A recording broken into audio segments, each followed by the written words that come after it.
আসসালামু আলাইকুম। Ibne Taslima Nasir school and college Angaria Shariatpur কর্তৃক অনলাইন ক্লাসে তোমাদের সকলকে স্বাগত জানাচ্ছি। আমি মোহাম্মদ তালহা রাশেদ, সিনিয়র শিক্ষক গণিত, Ibne Taslima Nasir school and college, শ্রেণী নবম ও দশম, বিষয় গণিত। আজকের আলোচনার বিষয়বস্তু হলো সেট, অনুশীলনী 2.1, লেকচার 3। পূর্বের সেট নিয়ে আরও 3টি লেকচার আলোচনা করা হয়েছে। এর মধ্যে একটি লেকচারের নাম ছিল স্পেশাল লেকচার, 2 নম্বর লেকচার নাম ছিল লেকচার 1, 3 নম্বর লেকচারের নাম ছিল লেকচার 2। আজকে আমরা লেকচার 3 নিয়ে আলোচনা করব। লেকচার 3তে আমরা যেসব বিষয় নিয়ে আলোচনা করব, সেট প্রকাশের পদ্ধতি ও সৃজনশীল নিয়ে আলোচনা করব। সেট প্রকাশের পদ্ধতি ও সৃজনশীল নিয়ে আলোচনা করব। আমরা প্রথমেই চলে যাই সেট প্রকাশের পদ্ধতি। সেট প্রকাশের পদ্ধতি দুইটা। সেট প্রকাশের পদ্ধতি দুইটা, একটা হচ্ছে তালিকা পদ্ধতি, একটা হচ্ছে সেট গঠন পদ্ধতি। একটা হচ্ছে তালিকা পদ্ধতি, একটা হচ্ছে সেট গঠন পদ্ধতি। এখন আমাদের অনেকেরই মনে প্রশ্ন যে তালিকা পদ্ধতি কি? তালিকা পদ্ধতি কি? এই পদ্ধতিতে সেটের সকল উপাদান সুনির্দিষ্টভাবে উল্লেখ করে দ্বিতীয় বন্ধনীর মধ্যে আবদ্ধ করা হয় এবং একাধিক উপাদান থাকলে কমা ব্যবহার করে উপাদানগুলোকে আলাদা করা হয়। যেমন এ সমান সমান ছোট হাতের এ কমা বি দ্বিতীয় বন্ধনীর মধ্যে আবদ্ধ করে দিলাম। তাহলে এর মানে এক কথায় আমরা বলতে পারি তালিকা পদ্ধতি হলো যে কোনো একটা সেটকে দ্বিতীয় বন্ধনীর মধ্যে আবদ্ধ করে এর উপাদানগুলো, ভিতরের উপাদানগুলোর মধ্যে একাধিক উপাদান থাকলে আমরা কমা ইউজ করব। এটি হচ্ছে আমাদের তালিকা পদ্ধতি। তাহলে এখন আমাদের অনেকেরই মনে প্রশ্ন যে সেট গঠন পদ্ধতি হলো কি? তাহলে আমরা লক্ষ্য করি সেট গঠন পদ্ধতি। সেট গঠন পদ্ধতি হলো এই পদ্ধতিতে সেটের সকল উপাদান সুনির্দিষ্টভাবে উল্লেখ না করে উপাদান নির্ধারণের জন্য সাধারণ ধর্মের উল্লেখ থাকে। যেমন এ সমান সমান এক্স সাজ দ্যাট এক্স স্বাভাবিক সংখ্যা বিজোড় সংখ্যা। বলা আছে সমস্ত স্বাভাবিক সংখ্যার মধ্যে বিজোড় সংখ্যা। স্বাভাবিক সংখ্যা হচ্ছে আমাদের 1, 2, 3, 4 ইত্যাদি। বিজোড় সংখ্যা হচ্ছে 1, 3, 5, 7, 9। এই স্বাভাবিক সংখ্যাগুলোর মধ্যে বিজোড় সংখ্যা। এটি হচ্ছে আমাদের সেট গঠন পদ্ধতি। একটা সাধারণ ধর্মে, আমাদের একটা সাধারণ ন্যাচারাল ধর্মে প্রকাশ করা হয়েছে, একটা ন্যাচারাল ফরম্যাটে প্রকাশ করা হয়েছে। আমরা যদি এখন এক্সাম্পলে লক্ষ্য করি, তোমাদের পাঠ্য বইয়ের অনুশীলনী 2.1 উদাহরণ 1, এ সমান সমান দেওয়া আছে 7, 14, 21, 28 দ্বিতীয় বন্ধনীর মধ্যে আবদ্ধ করা আছে। সেটকে গঠন পদ্ধতিতে প্রকাশ করো। সেটকে গঠন পদ্ধতিতে প্রকাশ করো। তাহলে আমি দেখতেছি প্রত্যেকটা সংখ্যা 7 আকারে বাড়তেছে। 7 আকারে বাড়া মানে আমরা জানি গুণিতকের সংখ্যা হচ্ছে কি নামতার মতো আমাদের বাড়বে, এটা হচ্ছে আমাদের গুণিতক। তাহলে আমরা বলতে পারি প্রত্যেকটি উপাদান 7 দ্বারা বিভাজ্য, অর্থাৎ 7-এর গুণিতক, অর্থাৎ 7-এর গুণিতক। কিন্তু শর্ত 7-এর গুণিতক মানে হচ্ছে 7, 14, 21, 28, 35, 42 অসংখ্য গুণিতক আসবে সামনে। কিন্তু আমাদের সর্বশেষ সংখ্যা বলে দিছে 28। এর মানে কি 28-এর বড় না? তাহলে এই সেটটাকে আমরা বলতে পারি এ সমান সমান এক্স সাজ দ্যাট, যেই চিহ্নটা বিসর্গের মতো এটাকে সাজ দ্যাট বলবো। এক্স সাজ দ্যাট এক্স, 7-এর গুণিতক, এক্স, 7-এর গুণিতক, এবং শর্ত হচ্ছে এক্সের মান 28-এর ছোট কিন্তু সমান, এক্সের মানটা 28-এর ছোট কিন্তু সমান। তাহলে একটু লক্ষ্য করি, আমরা এক্সাম্পল উদাহরণ 2তে লক্ষ্য করি। আমরা উদাহরণ 2তে দেখলাম আমাদের দেওয়া আছে, স্ক্রিনে একটু লক্ষ্য করো। বি সমান সমান এক্স সাজ দ্যাট এক্স, 28-এর গুণনীয়ক সেটকে তালিকা পদ্ধতিতে প্রকাশ করো। এক্স সাজ দ্যাট এক্স, 28-এর গুণনীয়ক সেটটিকে তালিকা পদ্ধতিতে প্রকাশ করো। তালিকা পদ্ধতি হলো কি? তালিকা পদ্ধতি হলো একটা সেটকে আমি দ্বিতীয় বন্ধনীর মধ্যে আবদ্ধ করব, এর মধ্যে একাধিক উপাদান আসলে মাঝখানে শুধু কমা ইউজ করব। তাহলে 28-এর গুণনীয়ক মানে হচ্ছে, গুণনীয়ক হলো আমাদের একটা সংখ্যাকে যতগুলো সংখ্যা দ্বারা ভাগ করা যায় সেটা হচ্ছে গুণনীয়ক। তাহলে আমি 28-কে লিখতে পারি 1 গুণ 28, আবার 14 গুণে 28, আবার 4 7 28। তাহলে আমরা পেলাম কি 28-এর গুণনীয়ক হলো 1, 2, 4, 7, 14, 28। তাহলে আমি সুতরাং নির্ণয় সেট বি সমান সমান হবে 1, 2, 4, 7, 14, 28। দ্বিতীয় বন্ধনীর মধ্যে আবদ্ধ করে দিব। আমরা পরবর্তী এক্সাম্পলে যদি আমরা চলে যাই, পরবর্তী এক্সাম্পল তোমাদের এই পাঠ্য বইয়ের উদাহরণ 3 নম্বর এক্সাম্পল। উদাহরণ 3 নম্বর এক্সাম্পল প্রায় পরীক্ষায় আসে, খুব ইম্পর্টেন্ট, একটু লক্ষ্য করো। 3 নম্বর আসে বলতে জাস্ট এটা উদ্দীপকে ইউজ থাকে যে এই সেটের মান কত হবে, হয়তো কতে অনেক সময় থাকে। একটু লক্ষ্য করো যে স্ক্রিনে লক্ষ্য করো, সি সমান সমান এক্স সাজ দ্যাট এক্স ধনাত্মক পূর্ণ সংখ্যা এবং এক্স স্কোয়ারের মানটা 18-র ছোট সেটটিকে তালিকা পদ্ধতিতে প্রকাশ করো। তাহলে ধনাত্মক পূর্ণ সংখ্যা হলো কি? আমরা জানি ধনাত্মক পূর্ণ সংখ্যা হচ্ছে 1, 2, 3, 4, 5 ইত্যাদি, অসংখ্য ধনাত্মক নাম্বার। এটা হচ্ছে ধনাত্মক পূর্ণ সংখ্যা, পূর্ণ সংখ্যা।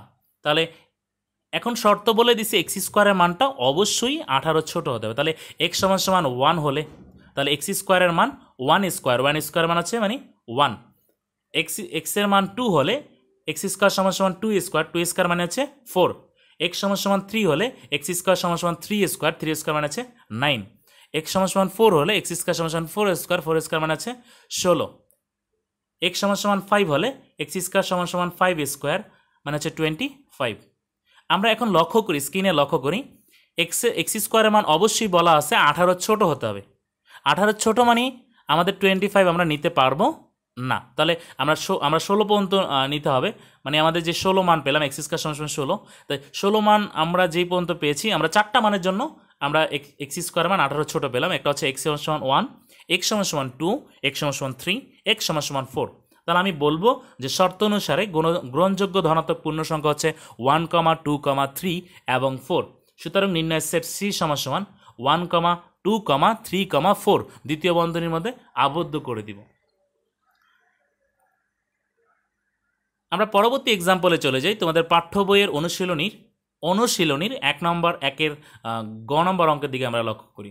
বলা আছে এক্স বিলংস এন, এক্স 36 এর গুণনীয়ক এবং 6 এর গুণিতক, 6 এর গুণিতক। তাহলে বলা আছে এক্স বিলংস এন, এক্স 36 এর গুণনীয়ক এবং 6 এর গুণিতক। তাহলে গুণনীয়ক মানে হচ্ছে একটা সংখ্যাকে যতগুলো সংখ্যা দ্বারা ভাগ করা যায় সেটা আমরা পেলাম গুণনীয়ক, আর গুণিতক হচ্ছে ওই সংখ্যার নামতা আকারে বাড়বে, ওটা হচ্ছে আমাদের গুণিতক। তাহলে স্বাভাবিক সংখ্যা মানে হচ্ছে ন্যাচারাল নাম্বার, ন্যাচারাল নাম্বারের সেট হচ্ছে 1, 2, 3, 4, 5, 6 ইত্যাদি অসংখ্য, এন সমস্যা হয় না। তাহলে এখন 36কে যদি আমরা গুণনীয়ককে আমরা যদি ভাঙাইতে পারি, 36কে এরকম লেখা যায় 1 × 36, 2 × 18, 3 × 12, 4 × 9, 6 × 6। এখন আমরা যদি বীজগণিতিক ভাষায় যদি না বলি, আমরা যদি একটু বাংলা ফরম্যাটে বলি, আমরা বলবো যে টোটালে 36কে আমরা লিখতে পারবো 1 × 36, 36 দুগুণে 18, মানে 18 দুগুণে 36, তাহলে 2 × 18, 3 × 12, 36, 3 × 12, 4 নং 36, 6 × 6 36। এছাড়া 36কে আর ভাঙানো যায় না। তাহলে 36কে লিখতে পারবো 1 × 30, 1 × 36, 18 দুগুণে 36, 3 × 12, 36, 4 নং 36, 6 × 6 36। তাহলে 36-এর গুণনীয়ক সমূহ আমরা পাবো কি 1, 2, 3, 4, 6, 9, 12, মানে এই যে 12, 18, 36। তাহলে আমরা 36-এর গুণনীয়ক সমূহ আমরা পেলাম 1, 2, 3, 4, 6, 9, 12, 18, 36।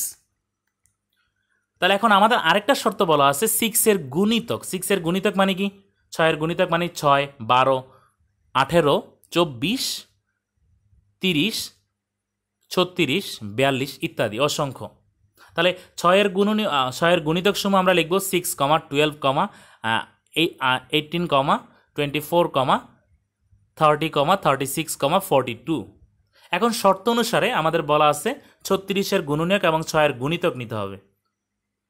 এখন 36-এর মধ্যে আমাদের যেই সংখ্যাগুলো আছে সেই সংখ্যাগুলো সহ এবং গুণিতকের মধ্যে যে সংখ্যাগুলো আছে উভয় কমন জিনিসটা নিতে হবে। তাহলে আমাদের উভয়টার মধ্যে আমরা কমন পেলাম 6, 12, 18, 34। তাহলে সুতরাং নির্ণয় সেট সমান সমান 6, 12, 18, 36 লিখে দ্বিতীয় বন্ধনীর মধ্যে আবদ্ধ করে দিব। আমরা আমাদের পরবর্তী এক্সাম্পলে চলে যাই। আমাদের পাঠ্য বইয়ের 1-এর গ নম্বর অঙ্কে x belongs N, x cube এর মান অবশ্যই 25-এর বড় হতে হবে। এবং এক্স টু দি পাওয়ার 4 এর মান 264 এর ছোট হতে হবে। তাহলে এক্স বিলংস এন মানে স্বাভাবিক সংখ্যা, এন সমান সমান 1, 2, 3 ইত্যাদি মান আমরা বসে আমরা দেখব। এখন এক্স কিউবের মধ্যে আমরা যদি প্রথমে এক্স সমান সমান 1 হলে এক্স কিউব সমান সমান 1 কিউব, 1 কিউব মানে হচ্ছে 1 এর মান অবশ্যই 25-এর, আমাদের অবশ্যই 1 এর মান আমরা লক্ষ্য করি, আমরা দেখাচ্ছি যে তারপর আছে এক্স টু দি পাওয়ার 4 এর মান 1 পাওয়ার 4 মানে 1 এর পাওয়ার 4 মানে হচ্ছে 1। তাহলে এক্স কিউব এমন একটা ভ্যালু বসাতে হবে যেটা অবশ্যই 25-এর বড় হতে হবে। তাহলে আমরা 2 কিউব আমরা একটু দেখাই, তারপর একটু আমরা তোমাদের বোঝার সাথে একটু দেখানো হয়েছে। এক্স সমান 2 হলে 2 কিউব মানে আছে 8, 2 কিউব মানে আছে 8, এক্স টু দি পাওয়ার 4 সমান সমান 1 এর পাওয়ার 4 যে 2 এর পাওয়ার 4, 2 এর পাওয়ার 4 সমান সমান 2 এর পাওয়ার 4 মানে হচ্ছে আমাদের কত আসতেছে, 2 এর পাওয়ার 4 হচ্ছে আমাদের 16, 2 এর পাওয়ার 4 হচ্ছে আমাদের 16। তারপর হচ্ছে আমরা অবশ্যই 16টা 264 কি আমাদের ছোট, আমরা এখানে এক্স কিউব সমান সমান যদি 3 বসাই, 3 বসাইলে 3 কিউব, 3 কিউব হচ্ছে আমাদের 27, এই 27 মানটা অবশ্যই 25-এর বড়। এর আগে যেমন 1 এবং 2 আমরা যে বসানো হয়েছে 1 কিন্তু অবশ্যই 25-এর বড় না, এই জন্য একটা চিহ্ন দিয়ে 1-এর সামনে একটা চিহ্ন দিয়ে আমরা এটা বুঝাইলাম যে এটা অবশ্যই 25-এর বড় না। একইভাবে 8 আমরা এক্সের মান 2 বসে 8 যে পেলাম 8 25-এর বড় না, এমন একটা মান নিতে হবে যেটা অবশ্যই 25-এর বড়। তাহলে আমরা 3 এক্সের মান 3-এর জন্য 3 কিউব মানে আছে 27, অবশ্যই 27 25 থেকে বড়। এখন এক্স টু দি পাওয়ার 4 এর মধ্যে যদি আমি 3 বসাই, 3 পাওয়ার 4 মানে হচ্ছে 81 মানে 81 অবশ্যই 264 থেকে ছোট। এখন আমি এবার একইভাবে এক্স এর মান 4 বসাবো, 4 বসানোর পর এক্স কিউবের মধ্যে 4 কিউব মানে আছে 64 অবশ্যই 25 থেকে বড়। এবং একইভাবে এক্স টু দি পাওয়ার 4 সমান 4 এর পাওয়ার 4 মানে হচ্ছে 256 অবশ্যই 264 থেকে ছোট। একইভাবে আমি এক্স এর মান 5 বসাবো, 5 কিউব মানে হচ্ছে 125 থেকে বড়।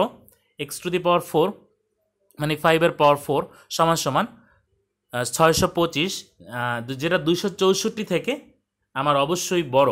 এই জন্য চিহ্নটা একটু চেঞ্জ করে দিয়ে যে এই যে দেখো একটা বিসর্গ চিহ্ন দিয়ে এটা জাস্ট এক্সক্লামেটরি চিহ্নের একটা চিহ্ন দিয়ে আমরা জাস্ট বোঝানো হয়েছে, আশ্চর্যবোধক চিহ্ন যেটাকে আমরা বলা হয়, আশ্চর্যবোধক চিহ্ন দিয়ে আমাদের ওই যে দেখানো হয়েছে চিহ্নটার মধ্যে। এখন আমরা দেখতেছি কোন মানটার জন্য এই শর্ত ফিল আপ করছে। দেখো এক্সের সমান 3 এবং 4 এর জন্য উভয় শর্তই ফিল আপ করছে। 3 এর জন্য 27 আসতে 27 মান অবশ্যই 25 থেকে বড়, এক্স টু দি পাওয়ার 4 এর জন্য 81 আসতে 81 264 থেকে ছোট, এক্সের মান 4 এর জন্য 4 কিউব আসতে 64 যেটা 25 থেকে বড়, এক্স টু দি পাওয়ার 4 যেটা 4 এর পাওয়ার 4 মানে 256 অবশ্যই 264 থেকে ছোট। তাহলে 3 এবং 4 এর জন্য আমাদের সমস্ত শর্ত ফিল আপ করতেছে। তাহলে সুতরাং নির্ণয় সেট 3,4, সুতরাং নির্ণয় সেট 3,4। আমরা পরবর্তী এক্সাম্পলে চলে যাই। আমাদের পাঠ্য বইয়ের 2 নম্বরের সেট গঠন পদ্ধতি, কীভাবে সেট গঠন করব আমরা একে দেখলাম যে হচ্ছে সেট তালিকা পদ্ধতি। এখন আমরা সেট গঠন পদ্ধতি কীভাবে দেখব। সেট গঠন পদ্ধতির মধ্যে 2 এর ক তোমাদের পাঠ্য বইয়ের 2 এর কতে দেওয়া আছে 3,5, 7, 9, 11। দেখো আমরা স্ক্রিনের দিকে যদি একটু লক্ষ্য করি, প্রত্যেকটা সংখ্যাই কিন্তু বিজোড় সংখ্যা, যেমন 3, 5, 7, 9, 11। কিন্তু শর্ত হচ্ছে বিজোড় সংখ্যাটা অবশ্যই আমাদের বিজোড় সংখ্যাটা 3 থেকে 11-র মধ্যে সীমাবদ্ধ, অবশ্যই 11-র মধ্যে সীমাবদ্ধ। তাহলে 11-র মধ্যে সীমাবদ্ধ হলে আমরা এটাকে এরকম করে লিখতে পারি এক্স বিলংস এন, 3-এর ছোট নয় 11-র বড় নয়। তাহলে এক্স বিলংস এন, এক্স বিজোড় সংখ্যা এবং এক্সের মানটা 1-এর বড় কিন্তু 13 ছোট, কারণ 1 হচ্ছে বিজোড় একটা সংখ্যা, 13 হচ্ছে একটা বিজোড় সংখ্যা। আমরা জানি এক্সের মানটা 1-এর বড় বিজোড় সংখ্যা হচ্ছে 3, আর 13 এই যে আমরা জানি 13 বিজোড় সংখ্যা, 13 ছোট হচ্ছে এই যে 13 ছোট সংখ্যা হচ্ছে আমাদের 11 পর্যন্ত আসবে। এক্সের মানটা 1-এর বড় কিন্তু 13 ছোট।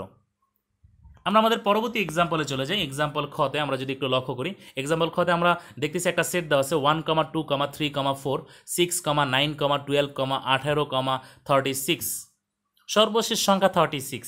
তাহলে এই সেটের উপাদানসমূহ 36কে আমরা যদি ভাঙাই, 36কে এরকম আমরা 36কে এরকম করে ভাঙাইতে পারি 1 গুণ 36, 18 দুগুণে 36,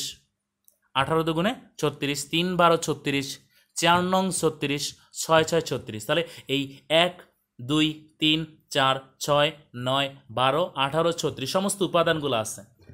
এভাবে ভাঙানো উৎপাদক আকারে ভাঙানোর পদ্ধতিটার নাম হচ্ছে গুণনীয়ক। তাহলে আমি বলতে পারি নির্ণয় set x belongs N x comma 36-এর গুণনীয়ক, 36-এর গুণনীয়ক।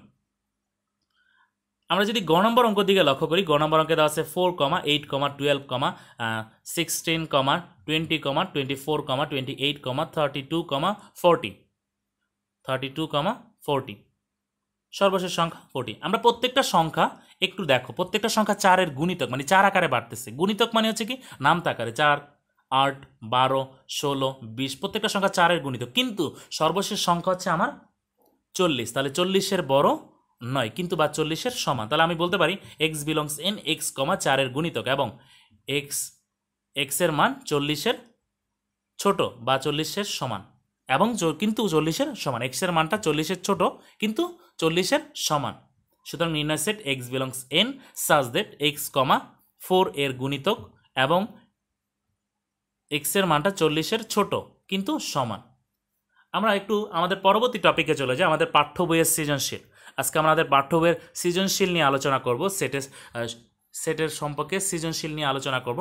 তোমাদের পাঠ্য বইয়ের 38 পেজ, তোমাদের গণিত যে বই আছে গণিত, তোমাদের পাঠ্য বইয়ের 38 পেজে আমাদের উদাহরণ 24 একটা সৃজনশীল দেওয়া আছে। আমরা উদাহরণ 24 নিয়ে আলোচনা করব। উদাহরণ 24-এর প্রশ্নটা একটু লক্ষ্য করো। উদাহরণ 24-এ বলা আছে সার্বিক set U X such that X belongs N এক্সের মানটা 6-এর ছোট কিন্তু 6-এর সমান। এ সমান সমান দেওয়া আছে এক্স সাজ দ্যাট এক্স মৌলিক সংখ্যা, এক্সের মানটা 5-এর ছোট কিন্তু 5-এর সমান। বি সমান সমান এক্স সাজ দ্যাট এক্স জোড় সংখ্যা এবং এক্সের মানটা 6-এর ছোট কিন্তু সমান। এবং সি সমান সমান এ বাদ বি, এটা দেওয়া আছে। আমাদের প্রথমে ক নম্বর প্রশ্নে বলা আছে এর পাওয়ার সি নির্ণয় করো। খতে বলা আছে দেখাও যে এ ইউনিয়ন বি সমান সমান এ বাদ বি, প্রথম বন্ধনী দ্বারা আবদ্ধ করব, ইউনিয়ন বি বাদ A union A intersection B. আমাদের গ নম্বর টার্মে দেওয়া আছে এ ইন্টারসেকশন সি সমান সমান A intersection C cross B সমান সমান এ ক্রস বি, প্রথম বন্ধনীর মধ্যে আবদ্ধ করব, ইন্টারসেকশন সি ক্রস বি।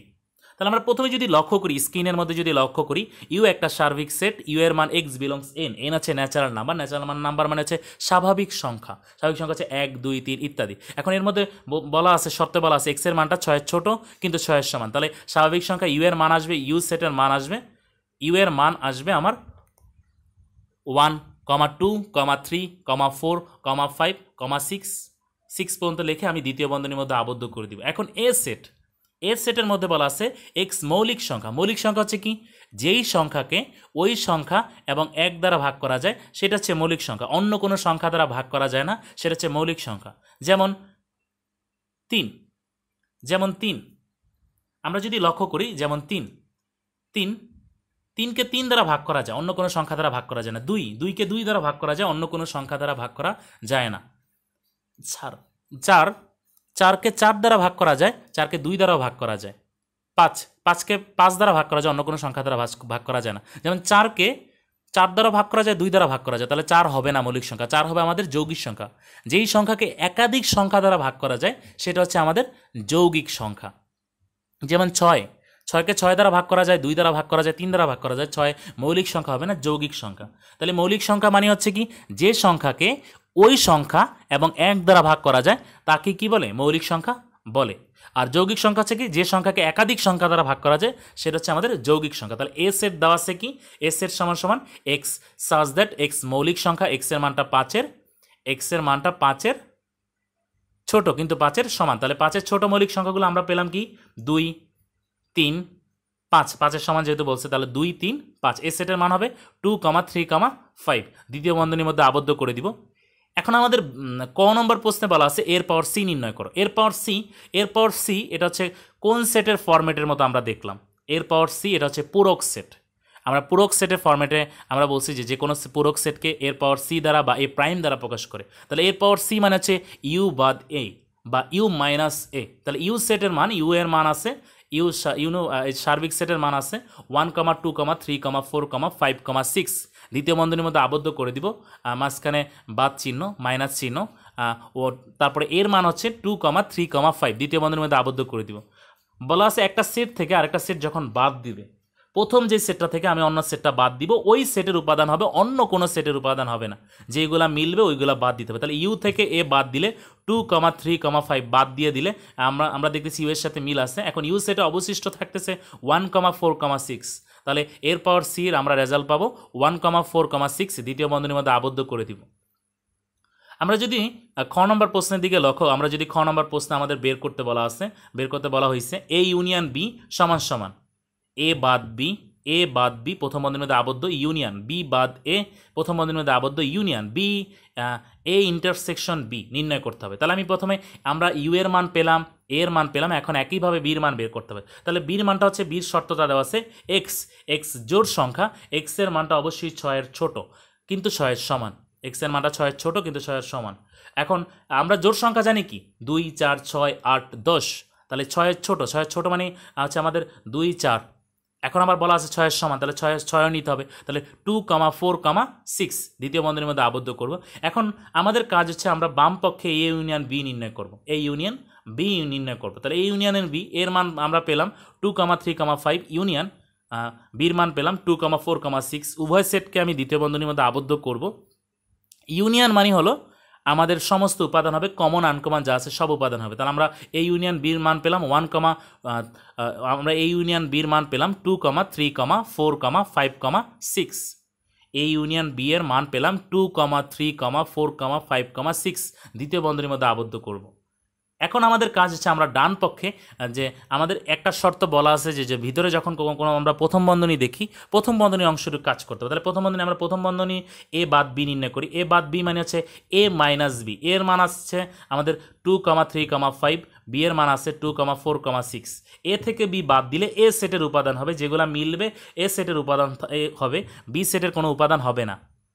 এখন আমরা লক্ষ্য করতেছি, একটু প্রত্যেকে লক্ষ্য করে স্ক্রিনের দিকে, এ এর মান এবং বি এর মানের মধ্যে মিল আছে শুধুমাত্র 2। এখন এ সেটে অবশিষ্ট থাকে 3,5, বি সেটে অবশিষ্ট থাকে 4,6। বি সেটের কোনো মানই হবে না, শুধুমাত্র আমাদের এ সেটের মান হবে। এ সেটের মান অবশিষ্ট মান হবে 3,5। এ বাদ বি এর মান পেলাম 3,5 দ্বিতীয় বন্ধনীর মধ্যে আবদ্ধ করব। একইভাবে আমি বি বাদ এ বের করব। বি বাদ এ মানে হচ্ছে বি মাইনাস এ যদি আমি বের করি, তাহলে বি সেটের মধ্যে থেকে এ সেট বাদ দিলে বি এবং এ সেটের মধ্যে মিল আছে 2 বাদ দিলে বি সেটে অবশিষ্ট থাকে 4,6, তাহলে 4,6। এখন আমার কাজ হচ্ছে এই ইন্টারসেকশন বি বের করব। তাহলে এই ইন্টারসেকশন বি এর মান বসাবো 2,3,5 দ্বিতীয় বন্ধনীর মধ্যে আবদ্ধ করব। ইন্টারসেকশন বি এর মান হচ্ছে 2,4,6 দ্বিতীয় বন্ধনীর মধ্যে আবদ্ধ করব। এই দুইটা মানের মধ্যে আমাদের মিল আছে বা কমন আছে শুধুমাত্র 2, তাহলে শুধুমাত্র এই ইন্টারসেকশন বি এর মান আসবে আমাদের 2। এখন আমার টোটাল এই তিনটা টার্মকে এ বাদ বি বাদ এ ইন্টারসেকশন বি, টোটাল তিনটা টার্মের ইউনিয়ন বের করলে, আমরা ক্যালকুলেশন করলে ইউনিয়নের মান বের করলে আমরা পাবো 2,3,4,5,6। তাহলে আমরা দেখতেছি কি ডান পক্ষ এবং বাম পক্ষের মান উভয়টাই কি সমান। আমরা পরবর্তীতে প্রশ্নের গ নম্বরে চলে যাই। আমাদের প্রশ্নের গ নম্বরে বের করতে বলছে A intersection C cross B সমান সমান এ ক্রস বি প্রথম বন্ধনীর মধ্যে আবদ্ধ ইন্টারসেকশন সি ক্রস বি।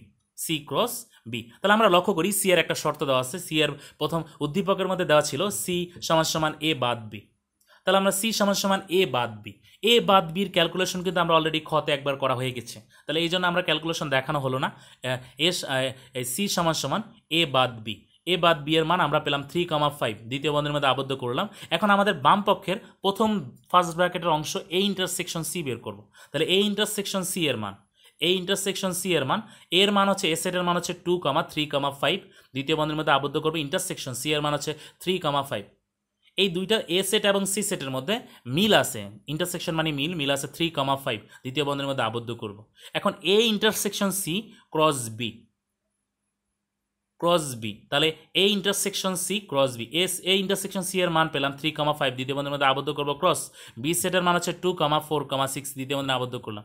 এখন আমাদের ক্রস গুণন বা কার্তেসীয় গুণজের ক্ষেত্রে আমাদের শর্ত হচ্ছে আমরা ক্রমজোড়ের মতো জোড়া করতে হবে, প্রত্যেকটা উপাদানের সাথে একবার করে নিতে হবে। ভিতরে প্রত্যেকটা উপাদান প্রথম বন্ধনী হবে, বাইরে টোটাল সেটটাকে দ্বিতীয় বন্ধনীর মধ্যে আবদ্ধ করবো। তাহলে A intersection C cross B, তাহলে আমরা যদি কাজ করি তাহলে প্রথমে 3,2 আবার 3,4 আবার নিতে পারি 3,6, তাহলে 3 এর কাজ শেষ। প্রত্যেকটাকে প্রথম বন্ধনীর মধ্যে আবদ্ধ করে দিব। একইভাবে 5,2 প্রথম বন্ধনীর মধ্যে আবদ্ধ করে দিব, কমা 5,4 প্রথম বন্ধনীর মধ্যে আবদ্ধ করে দিব, কমা 5,6 প্রথম বন্ধনীর মধ্যে আবদ্ধ করে দিব। টোটাল সেটটাকে আমি দ্বিতীয় বন্ধনীর মধ্যে আবদ্ধ করে দিব। তাহলে আমাদের বামপক্ষের মান A intersection C cross B আমরা মান পেলাম। এখন আমরা একইভাবে অপর পক্ষ ডান পক্ষের A cross B intersection C cross B আমরা বের করতে হবে। এখন আমাদের কাজ হচ্ছে প্রথম বন্ধনীতে যে অংশটা আছে সেই অংশটা বের করতে হবে। তাহলে এ ক্রস বিতে আমরা এর ভ্যালু পেলাম 2,3,5 দ্বিতীয় বন্ধনীর মধ্যে আবদ্ধ, ক্রস বি এর মান হচ্ছে 2,4,6 দ্বিতীয় বন্ধনীর মধ্যে আবদ্ধ। তাহলে ক্রস করলে আমরা পাবো প্রথমে 2,2 প্রথম বন্ধনীর মধ্যে আবদ্ধ করে দিব, কমা তারপর হচ্ছে 2,4 প্রথম বন্ধনীর মধ্যে আবদ্ধ করে দিব, তারপর হচ্ছে 2,6 প্রথম বন্ধনীর মধ্যে আবদ্ধ করে দিব, 3,2 প্রথম বন্ধনীর মধ্যে আবদ্ধ করে দিব, 3,4 প্রথম বন্ধনীর মধ্যে আবদ্ধ করে দিব, 3,6 প্রথম বন্ধনীর মধ্যে আবদ্ধ করে দিব, 5,2 প্রথম বন্ধনীর মধ্যে আবদ্ধ করে দিব, 5,4 প্রথম বন্ধনীর মধ্যে আবদ্ধ করে দিব, 5,6 প্রথম বন্ধনীর মধ্যে আবদ্ধ করে দিব। টোটাল সেটটাকে আমি এখন দ্বিতীয় বন্ধনীর মধ্যে আবদ্ধ করে দিব। আমাদের কাজ হচ্ছে প্রত্যেকটা টার্মকে প্রত্যেকটা টার্মের সাথে একবার করে নেওয়া, নিয়ে ভিতরে প্রথম বন্ধনী মানে ক্রম জোড়া তৈরি করব, জোড়া তৈরি করে ভিতরে প্রথম বন্ধনী হবে, টোটাল সেটটাকে বাইরে দ্বিতীয় বন্ধনী হবে। একইভাবে আমি সি ক্রস বি যদি নির্ণয় করি সেম প্রসেসে আমি নির্ণয় করলাম। সি এর ভ্যালু হচ্ছে 3,5 ক্রস বি এর ভ্যালু হচ্ছে 2,4,6 দ্বিতীয় বন্ধনীর মধ্যে আবদ্ধ করে দিব। দুইটার ক্রস গুণন করলে প্রথমে 3,2 প্রথম বন্ধনীর মধ্যে আবদ্ধ করে দিব, 3,4 প্রথম বন্ধনীর মধ্যে আবদ্ধ করে দিব, 5,2 প্রথম বন্ধনীর মধ্যে আবদ্ধ করে দিব, 5,4 প্রথম বন্ধনীর মধ্যে আবদ্ধ করে দিব, 5,6 প্রথম বন্ধনীর মধ্যে আবদ্ধ করে দিব। এখন এ ইন্টারসেকশন এই যে এ ক্রস বি এবং সি ক্রস বি দুইটা আমরা নির্ণয় করলাম। এখন দুইটার ইন্টারসেকশন করতে হবে। দুইটার ইন্টারসেকশন মানে দুইটা সেটে আমি বসাবো, দুইটা সেটের মধ্যে কোন সেটের মানে কোন জোড়াগুলো আমাদের কমন, তাহলে দুইটা সেটের মধ্যে আমরা কমন পেলাম 3,2। একইভাবে 3,4 প্রথম বন্ধনীর মধ্যে আবদ্ধ করব, 3,6 প্রথম বন্ধনীর মধ্যে আবদ্ধ করব, 5,2 প্রথম বন্ধনীর মধ্যে আবদ্ধ করব, 5,4 প্রথম বন্ধনীর মধ্যে আবদ্ধ করব, 5,6 প্রথম বন্ধনীর মধ্যে আবদ্ধ করব। টোটাল সেটটাকে এখন দ্বিতীয় বন্ধনীর মধ্যে আবদ্ধ করে দিব। এই দুইটা সেটে আমরা দেখতেছি ডান পক্ষ এবং বাম পক্ষ সেটের উভয়টাই সমান হয়েছে, তাহলে আমরা বলতে পারি যে শর্ত পরিপূর্ণ হলো। তাহলে আমরা আমাদের পাঠ্যবইয়ের পরবর্তী সৃজনশীলে যদি চলে যাই, আমাদের পাঠ্যবইয়ের পরবর্তী সৃজনশীল উদাহরণ 25 আমাদের টোটাল একটা সৃজনশীল ছিল। সৃজনশীলে আমাদের গতে একটা অংশ ছিল, আমরা ক এবং খ নিয়ে আলোচনা করব। ক এবং খ অনুশীলনী 2.1 মতো, তাই জন্য ক এবং খ নিয়ে আলোচনা করব। গ নম্বর টার্মটা আমাদের টোটাল এটা হচ্ছে অনুশীলনী 2 মতো, ডোমেন এবং রেঞ্জ নির্ণয় করার অঙ্ক। এটা হচ্ছে অনুশীলনী 2 ফাংশনের অঙ্ক। তা আমরা 25 নম্বর অঙ্কের আমরা ক এবং খ নিয়ে আলোচনা করব। আমাদের এ একটা সেট, এ সেটের মান দেওয়া আছে 4,5,6,7। বি সেটের মান দেওয়া আছে 0,1,2,3। তাহলে আমাদের প্রথমে বলা আছে, কতে বলা আছে দেখাও যে এ ও বি সেট দ্বয় পরস্পর নিঃছেদ সেট। আমরা নিঃছেদ সেট বা ডিসজয়েন্ট সেটের শর্ত হচ্ছে কি, ডিসজয়েন্ট সেটের শর্ত হচ্ছে এ ইন্টারসেকশন বি এর মান ফাঁকা সেট হতে হবে, দুইটা সেটের ইন্টারসেকশন ফাঁকা সেট হতে হবে। তাহলে এ এবং বি, এ সেটের মান এবং বি সেটের মান, এ সেটে আছে 4,5,6,7 দ্বিতীয় বন্ধনীর মধ্যে আবদ্ধ করে দিব। ইন্টারসেকশন বি এর মান হচ্ছে 0,1,2,3 দ্বিতীয় বন্ধনীর মধ্যে আবদ্ধ করবো। এখন দেখতেছি এ সেট এবং বি সেটের মধ্যে কোনো উপাদান মিল নাই, তাহলে অবশ্যই ফাঁকা সেট হবে। কোনো কিছু মিল না থাকলে ফাঁকা, তাহলে আমি বলবো যে সুতরাং যেহেতু এ ইন্টারসেকশন বি সমান ফাঁকা আছে, তাহলে আমি বলবো যে সর্বশেষ সুতরাং এ ও বি সেট দ্বয় পরস্পর নিঃছেদ সেট। আমরা যদি উদাহরণ 25-এর গ নম্বর অঙ্কের দিকে লক্ষ্য করি, বলছে পিবি নির্ণয় করতে। পিবি নির্ণয় করা মানে হচ্ছে শক্তি সেট। তাহলে বলা আছে দেখাও যে পিবি এর উপাদান সংখ্যা 2n কে সমর্থন করে, যেখানে n হচ্ছে বি এর উপাদান সংখ্যা, যেখানে n হচ্ছে বি এর উপাদান সংখ্যা। তাহলে আমাদের বি একটা সেট দেওয়া আছে, বি সেটের মান দেওয়া আছে 0,1,2,3। এখন যেহেতু আমাদের কাজ আমরা জানি পিবি বের করতে হলে আমাদের অবশ্যই উপসেট যদি নির্ণয় করতে পারি, টোটাল উপসেটটাকে আমি দ্বিতীয় বন্ধনীর মধ্যে আবদ্ধ করে দিলেই আমাদের পিবি হয়ে যাবে। তাহলে আমার কাজ হচ্ছে যেহেতু একটা সেট, বি সেটের মধ্যে আমাদের 4টা উপাদান দেওয়া আছে, তাহলে প্রথমে সিঙ্গেল করে নিতে হবে। প্রথমে আমি লিখলাম যে 0 দ্বিতীয় বন্ধনীর মধ্যে আবদ্ধ করে দিব, তারপর হচ্ছে 1 দ্বিতীয় বন্ধনীর মধ্যে আবদ্ধ করে দিব, তারপর হচ্ছে 2 দ্বিতীয় বন্ধনীর মধ্যে আবদ্ধ করে দিব, তারপর হচ্ছে 3 দ্বিতীয় বন্ধনীর মধ্যে আবদ্ধ করে দিব। এখন আমার একটা করে নেওয়ার কাজ শেষ, এখন আমি 2টা করে নিব। তাহলে 0,1 দ্বিতীয় বন্ধনীর মধ্যে আবদ্ধ করে দিব। আবার একইভাবে 0,2 দ্বিতীয় বন্ধনীর মধ্যে আবদ্ধ করে দিব। আবার একইভাবে 0,3 দ্বিতীয় বন্ধনীর মধ্যে আবদ্ধ করে দিব। এখন জিরোর সাথে আমি সবগুলো টার্ম একবার নিলাম, এখন আমি এক নিয়ে কাজ করব। তাহলে আমি লিখতে পারি 1,2 দ্বিতীয় বন্ধনীর মধ্যে আবদ্ধ করে দিব, 1,3 দ্বিতীয় বন্ধনীর মধ্যে আবদ্ধ করে দিব। 1 এর কাজ শেষ, এখন আমি 2 নিয়ে কাজ করতে পারি। তাহলে 2,3 দ্বিতীয় বন্ধনীর মধ্যে আবদ্ধ করে দিব। তাহলে আমাদের দুইটা নিয়ে টোটাল কাজ শেষ। তাহলে সিঙ্গেল সিঙ্গেল করলাম, ডাবল ডাবল করলাম, এখন আমার কাজ হচ্ছে ট্রিপল। ট্রিপল করতে হলে আমাদের তিনটা নিয়ে কাজ করবো। তাহলে 0,1,2 দ্বিতীয় বন্ধনীর মধ্যে আবদ্ধ করে দেবো। আবার 0,1,3 টুটা আমরা বাদ দিয়ে 1,3 দ্বিতীয় বন্ধনীর মধ্যে আবদ্ধ করে দেবো। আবার লিখতে পারি মাঝখানে 1টা বাদ দিয়ে 0,2,3 তাহলে টোটালটা আবদ্ধ করে দিব। এখন আমি আবার লিখতে পারি 1,2,3 তাহলে আমাদের 1,2,3 তাহলে আমরা একইভাবে আমরা তিনটা করে নেওয়া কাজ শেষ। এখন আমি চারটা করে নেব। চারটা করে নেওয়া মানে টোটাল সেট 0,1,2,3 তারপর হচ্ছে আমাদের দ্বিতীয় বন্ধনীর মধ্যে আবদ্ধ করে দিব। এখন আমার চারটার কাজ শেষ। যখন যেহেতু সেটে চারটা দেওয়া আছে, চারটার কাজ শেষ, সর্বশেষে আমার ফাঁকা সেট হবে। এখন টোটাল সেটটাকে আমি দ্বিতীয় বন্ধনীর মধ্যে করে আবদ্ধ করে দিলে টোটাল সেটটাকে আমি দ্বিতীয় বন্ধনীর মধ্যে আবদ্ধ করে দিব। এটি হচ্ছে আমার পিবি নির্ণয় করা হয়ে গেছে। এখন আমার পিবি নির্ণয় করা হয়ে গেছে। তাহলে আমরা দেখতেছি বি সেটের উপাদান সংখ্যা আছে কয়টা? চারটা। বি সেটের উপাদান সংখ্যা আছে আমাদের চারটা। তাহলে বি সেটের উপাদান সংখ্যা আছে আমাদের চারটা। তাহলে পিবি এর উপাদান সংখ্যা আমরা পেলাম। তাহলে PB 2 to the power NK সমর্থন করতে হলে তাহলে বি এর উপাদান সংখ্যা যদি 4 হয় তাহলে 2 এর পাওয়ার 4 মানে হচ্ছে কত? 2 এর পাওয়ার, এখানে যেখানে এন হচ্ছে বি এর উপাদান সংখ্যা, তাহলে 2 এর পাওয়ার 4 মানে হচ্ছে আমাদের 16। 2 এর পাওয়ার 4 মানে হচ্ছে আমাদের 16। 2 এর পাওয়ার 4 মানে হচ্ছে আমাদের 16। তাহলে আমি বলতে পারি পিবি এর উপাদান সংখ্যা 2 টু দি পাওয়ার এনকে সমর্থন করে। পিবি এর উপাদান সংখ্যা 2 পাওয়ার এনকে সমর্থন করে। একটু তোমরা মনে রাখবা, যদি একটা সেটের মধ্যে 2টা উপাদান থাকে, 3টে উপাদান থাকে, 4টা উপাদান থাকে, 5টা উপাদান থাকে, আমাদের প্রথম কাজ হচ্ছে 2টার থাকলে প্রথমে সিঙ্গেলে কাজ শেষ করে ডাবলের করব। একইভাবে 3টে উপাদান থাকলে প্রথমে সিঙ্গেলে কাজ শেষ করে ডাবলে কাজ শেষ করে তারপর ট্রিপল, তারপর সবার শেষে ফাঁকা সেট। একইভাবে 4টা উপাদান থাকলে প্রথমে সিঙ্গেল, তারপর হচ্ছে ডাবল, তারপরে ট্রিপল, তারপরে চতুর্থ, তারপর হচ্ছে ফাঁকা সেট। তারপর হচ্ছে 5টা উপাদান থাকলে প্রথমে সিঙ্গেল, ডাবল, ট্রিপল, তারপর হচ্ছে 4টা, তারপর হচ্ছে 5টা, সবার শেষে হচ্ছে ফাঁকা সেট। তাহলে এভাবেই আমরা কিন্তু পিবি নির্ণয় করতে পারবো। তাহলে আমাদের বি সেটের উপাদান যেহেতু 4টা আছে, তাহলে আমাদের শক্তি সেটের যেহেতু বলা আছে 2 টু দি পাওয়ার এনকে সমর্থন করে, তাহলে এন হচ্ছে বি এর উপাদান সংখ্যা। তাহলে 2 এর পাওয়ার 4 মানে আমরা বলতে পারি পিবি এর উপাদান সংখ্যা 16। পিবি এর উপাদান সংখ্যা 2 এর পাওয়ার 4 মানে হচ্ছে আমাদের 16। তাহলে আমরা পেলাম, আমরা সর্বশেষে বলবো সুতরাং পিবি এর উপাদান সংখ্যা 2 টু দি পাওয়ার এনকে সমর্থন করে। এই দুইটা সৃজনশীল খুবই গুরুত্বপূর্ণ, প্রায় তোমাদের বিভিন্ন পরীক্ষাতে আসে। তোমরা এর আলোকে সেটের যত বেসিক ছিল, যত খুঁটিনাটি টপিক ছিল, সব কিছু নিয়ে আমি আলোচনা করা হয়েছে। এই ছিল তোমাদের সেটের আজকের মতো এতটুকুই লেকচার। তোমাদের পরবর্তী আরেকটা সেট নিয়ে লেকচার হবে, সেই লেকচারটা হচ্ছে শুধুমাত্র এমসিকিউ নিয়ে আমাদের আলোচনা করা হবে পরবর্তী লেকচারে। তোমরা বাসায় এর আলোকে, এই সেটের আলোকে সৃজনশীল আরও এক্সারসাইজ প্র্যাকটিস করবা। তোমরা নেট থেকে আরও কিছু টিউটোরিয়াল দেখবা। আর তোমরা প্রত্যেকে ভালো থেকো, নিরাপদ দূরত্ব থেকো, স্বাস্থ্যবিধি মেনে চলো। অন্ততপক্ষে প্রতিদিন 2 ঘন্টা করে পড়ার চেষ্টা করবা। যারা বিশেষ করে 2021 সালে এসএসসি পরীক্ষার্থী, 2021 সালের এসএসসি পরীক্ষার্থী, তোমরা সকলেই অন্ততপক্ষে 4 থেকে 5 ঘন্টা প্রতিদিন পড়ার চেষ্টা করবা। তাহলেই তোমরা তোমাদের কাঙ্ক্ষিত স্বপ্নে পুষতে পারবা। তো আজকের মতো লেকচার এতটুকুই। ভালো থেকো, খোদা হাফেজ।